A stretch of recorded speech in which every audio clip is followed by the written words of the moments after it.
आप सभी को हमारे YouTube चैनल इलेक्ट्रॉनिक लैब में स्वागत है।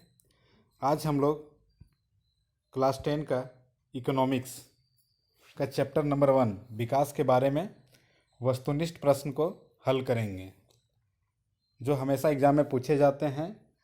इसमें हमेशा 5 से 6 क्वेश्चन इकोनॉमिक्स से ऑब्जेक्टिव टाइप रहता है, तो हम लोग इसको सॉल्व करेंगे और देखेंगे कौन कौन सा क्वेश्चन इसमें आ सकता है। हमारा पहला क्वेश्चन है, भारत की आर्थिक व्यवस्था क्या है, यानी ये किस तरह है। तो पहला ऑप्शन दिया है समाजवादी, दूसरा है पूंजीवादी, तीसरा है मिश्रित और इनमें से कोई नहीं। तो भारत का जो आर्थिक अर्थव्यवस्था है वो मिश्रित है, इसमें समाजवादी और पूंजीवादी दोनों मिक्स है। अगला जो क्वेश्चन है, यूएनडीपी के अनुसार किसी देश के विकास को आंकने का आधार निम्नलिखित में से कौन सा है। तो यूएनडीपी यानी संयुक्त राज्य जो डेवलपमेंट ये होता है प्रोडक्ट, इसमें चेक किया जाता है, उसके आधार पर जो होता है कि मानव विकास कैसे मापा जाए, तो उसके लिए ऑप्शन दिया है प्रति व्यक्ति आय, लोगों का शिक्षा का स्तर, लोगों का स्वास्थ्य स्तर। तो उसमें यूएनडीपी में तीनों चीज़ देखे जाते हैं, प्रति व्यक्ति आय भी देखा जाता है, लोगों का शिक्षा का स्तर भी देखा जाता है और लोगों का स्वास्थ्य स्तर भी। यही अब अगर विकास बैंक के बारे में पूछता तो केवल वहाँ पर प्रति व्यक्ति आय या औसत आय को देखा जाता है। ठीक है। अगला क्वेश्चन हमारा है, प्रति वर्ष यूएस डॉलर में 955 2017 के अनुसार या उससे कम प्रति व्यक्ति आय वाले देश को क्या कहा जाता है। यानी यूएस डॉलर में 955 2017 के डाटा के अनुसार अगर उससे कम कोई व्यक्ति कमाता है या किसी देश का कम प्रति व्यक्ति आय है तो उस देश को किस श्रेणी में रखा जाता है। यानी भारतीय रुपया में ले ले, 2017 में जो डॉलर का कीमत था भारतीय रुपये में लगभग 60 का एवरेज था, तो 955 को 60 से हम लोग कर देते हैं। ठीक है, यानी इसको 955 1000 ही मान लेते हैं। ठीक है, तो इसमें मान लो 60,000, यानी किसी व्यक्ति का जो प्रति व्यक्ति आय एक साल में 60,000 किसी देश में है तो उस देश को किस श्रेणी में रखा जाता है। तो उस देश को हम लोग निम्न आय वाले देश के श्रेणी में रखा जाता है। ठीक है। अगला क्वेश्चन हमारा है, केरल का शिशु मृत्यु दर क्यों है। हम लोग जानते हैं भारत देश में सबसे कम शिशु मृत्यु दर केरल का है, क्योंकि यहाँ पर क्या क्या है देखते हैं, ऑप्शन क्या क्या दिया है। यहाँ पर जलवायु स्थितियाँ अच्छी है, ये नहीं कह सकते हैं। यहाँ पर्याप्त आधारभूत संरचना है, ये भी नहीं कह सकते हैं। या मूल स्वास्थ्य एवं शिक्षा सुविधाओं का प्रावधान है, ये बिल्कुल सही आंसर है। वहाँ पर जो स्वास्थ्य पर ज़्यादा ध्यान दिया जाता है और शिक्षा पर ज़्यादा ध्यान दिया जाता है, इसलिए वहाँ पर शिशु मृत्यु दर कम है। अगला ऑप्शन देते हैं, यहाँ निवल नामांकन अनुपात कम है, ये नहीं कह सकते हैं। ठीक है ना, इसका करेक्ट आंसर होगा सी नंबर। अगला क्वेश्चन हमारा है, देश के प्रति व्यक्ति आय या उसकी गणना करके निकाली जा सकती, कैसे गणना करके निकाली जा सकती है। तो दिया है व्यक्ति की कुल आय से, तो ये नहीं होगा। ठीक है, एक नंबर गलत है। दूसरा नंबर, देश की कुल राष्ट्रीय आय को कुल जनसंख्या से विभाजित कर करके, ये बिल्कुल सही आंसर है, बी नंबर होना चाहिए। लेकिन ऑप्शन आगे हमने देख सकते हैं, वस्तुओं और सेवाओं के कुल कीमत, ये भी नहीं होगा। ठीक है। अगला, देश की कुल निर्यात, ये भी नहीं होगा। तो मेरा बी नंबर सही आंसर है कि देश की कुल राष्ट्रीय आय को कुल जनसंख्या से भाग देंगे तो वहाँ की प्रति व्यक्ति आय हमारा निकल जाएगा। अगला क्वेश्चन है, शिशु मृत्यु दर क्या सूचित करता है। तो ऑप्शन नंबर ए देते हैं, 7 वर्ष या उससे आयु के लोगों को साक्षर जनसंख्या, ये नहीं है। अगला, किसी वर्ष में पैदा हुए 1000 जीवित बच्चों में से 1 वर्ष की आयु से पहले मर जाने वाले बच्चों के अनुपात, यही मेरा सही आंसर है। शिशु मृत्यु दर इसी में देखा जाता है कि 1000 बच्चे का जन्म ले रहे हैं तो 1 साल के अंदर में कितने बच्चे मरते हैं, उसी का अनुपात निकालते हैं और उसी को शिशु मृत्यु दर कहते हैं। अगला क्वेश्चन ऑप्शन था, स्कूल जाने वाले बच्चों की संख्या, ये नहीं होगा। ठीक है, 1 वर्ष में जन्म लेने वाले कुल बच्चों की संख्या, ए बी, यानी बी नंबर आंसर सही है। ठीक है। अगला क्वेश्चन हम लोग देखते हैं, प्रति वर्ष यूएस डॉलर में 12,056 या उससे अधिक 2017 में प्रति व्यक्ति आय वाले देश को क्या कहा जाता है। यानी 12,000 हम लोग अप्रोक्स मानते हैं। उस समय 2017 के अनुसार $1 का कीमत अगर 60 रुपया ले लेते हैं तो कितना हो जाता है, 12 छक 72 और 40। इंडियन करेंसी के अनुसार इकाई, दहाई, सैकड़ा, हज़ार, 10,000, लाख, यानी 7,02,000 प्रति व्यक्ति आए 2017 में किसी देश का है तो उस देश को हम लोग विकसित देश के रूप में मानते हैं। ठीक है, विकासशील देश का हम लोग पहले देख चुके थे, विकसित निम्न आय वाले देश को हम लोग पहले देख चुके थे। ठीक है, अगला है हमारा जीडीपी का क्या अर्थ है। जीडीपी यानी ग्रॉस डोमेस्टिक डेवलपमेंट, यानी सकल घरेलू उत्पाद। इसका सही आंसर हो जाएगा सकल घरेलू उत्पाद। अगला क्वेश्चन है हमारा, मानव विकास रिपोर्ट किसके द्वारा पेश की जाती है। मानव विकास रिपोर्ट जो है यूएनडीपी, यूनाइटेड नेशनल डेवलपमेंट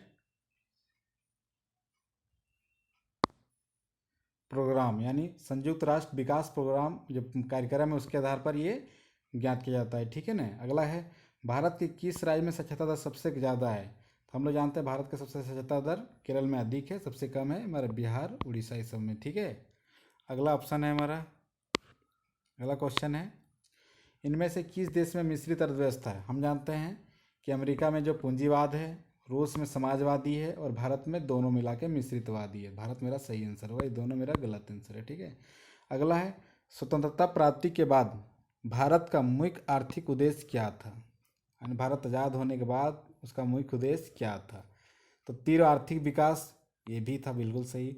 उत्पादन रोजगार सृजन, ये भी था कि मानी लोग बेरोजगार ना हो, विभिन्न तरह फैक्ट्रियाँ खोला जाए। अगला था निर्धनता निवारण, यानी जो गरीबी था उसका उन्मूलन करने का प्रयास किया जा रहा था। तो ये उपयुक्त सभी, यानी सभी इसका आंसर होगा। ठीक है,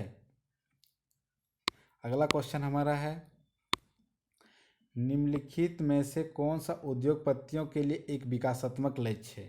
यानी ऑप्शन के अनुसार इसको हम चूज करेंगे। क्या ऑप्शन दिया है, पहला दिया अधिक दिनों का काम पाना, ये उद्योगपति का काम नहीं कि वो डेली काम पाना। ठीक है, ये मजदूरों का है। ठीक है, अगला बेहतर मजदूरी पाना, ये भी नहीं कि उद्योगपति मजदूरी नहीं करता है, वो तो कम से कम मजदूरी वाला मजदूर मिले। ठीक है ना। अगला है अधिक बिजली प्राप्त करना, ये है उसका सही आंसर, उसको अधिक बिजली प्राप्त चाहिए। ठीक है ना, कि हमेशा हमको अधिक बिजली मिले ताकि हम अधिक अपने फैक्ट्रियों को रन करा सकें। अगला क्वेश्चन है, एक अमीर परिवार की लड़की के लिए विकासात्मक लक्ष्य क्या है। यानी ऑप्शन के अनुसार इसमें देखें कि अगर कोई लड़की है अमीर परिवार के तो उसका क्या लक्ष्य होना चाहिए। पहला देखते हैं, अधिक दिनों का काम पाना, ये नहीं, ये तो मजदूर का लक्ष्य हो सकता है। उसका उसके भाई को जितना आज़ादी मिले उतनी ही स्वतंत्रता पाना, ये सही आंसर है। यानी वो लड़की भी चाहती है जितना भाई को आज़ादी मिल रहा है घूमने फिरने का उतना हमको भी मिले। ठीक है, अगला बिजली प्राप्त करना, तो ये उसका लक्ष्य नहीं होगा। बेहतर मजदूरी पाना, ये भी लक्ष्य नहीं था, यानी बी नंबर इसका सही आंसर है। अगला क्वेश्चन है हमारा, विश्व बैंक विकास मापने के लिए मापदंड का प्रयोग करता है। एकदम इम्पोर्टेंट क्वेश्चन है। ठीक है, हम लोग जानते हैं विश्व बैंक है जो विकास मापने के लिए वो स्वास्थ्य और शिक्षा को नहीं मापता है, वो यूएनडीपी जो है वो चेक करता है शिक्षा और स्वास्थ्य स्तर को, खाली ये औसत आय या प्रति व्यक्ति आय को चेक करता है। ठीक है ना, इसका ऑप्शन नंबर ए होगा। अगला, मानव विकास रिपोर्ट कौन जारी करता है।